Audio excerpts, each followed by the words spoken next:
সংস্কার সর্বপ্রথম কোন জিনিসটা সংস্কার করা উচিত বলেন তো?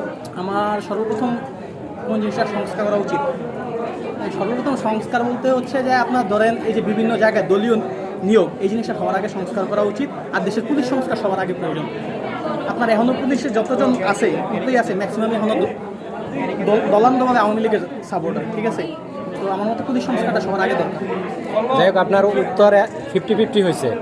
মানে আপনি বলতেছেন বিচার বিভাগ এবং প্রশাসন সর্বপ্রথম এটার সংস্কার করা দরকার। আর হলো শিক্ষা ব্যবস্থা। শিক্ষা ব্যবস্থা যদি আপনি সংস্কার না করেন, শিক্ষাই তো এখন কুশিক্ষা হচ্ছে। স্কুল কলেজে সব জায়গায় কুশিক্ষা দেওয়া হচ্ছে শিক্ষা ছাত্রছাত্রীদের। ব্যবস্থা সংস্কার বলতে শিক্ষা ব্যবস্থা সংস্কার তো রাতারাতি এভাবে সম্ভব না। রাষ্ট্র ইচ্ছা করলে একদিনের ভিতরে পারে না, একদিনের রাষ্ট্র ইচ্ছা করলে। রাষ্ট্র ইচ্ছা করলে একদিনের ভিত্তিতে আপনি শিক্ষা ব্যবস্থা সংস্কার করতে পারেন না। কারণ দেখেন, শিক্ষা এডুকেশন জিনিসটা হচ্ছে জেনারেশন বাই জেনারেশন আসতেছে।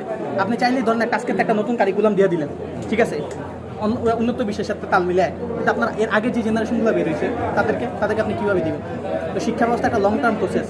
এটা আমি চাইলেও ধরেন বিচার ব্যবস্থা আর প্রশাসন আমি যেমনি কন্ট্রোল করতে পারবো, শিক্ষা ব্যবস্থা চাইলে আমি এমনি কন্ট্রোল করতে পারবো। কারণ শিক্ষা ব্যবস্থা জিনিসটা যদি আমি চাই আন্তর্জাতিকভাবে মানসম্পন্ন করতে, আন্তর্জাতিক শিক্ষা ব্যবস্থার সাথে তুলনা করে আমার কারিকুলাম রেডি করা লাগবে, ঠিক আছে? তো এটা আমার মনে হয় না একদিনে সম্ভব, কোনোদিনও বা এত দ্রুত।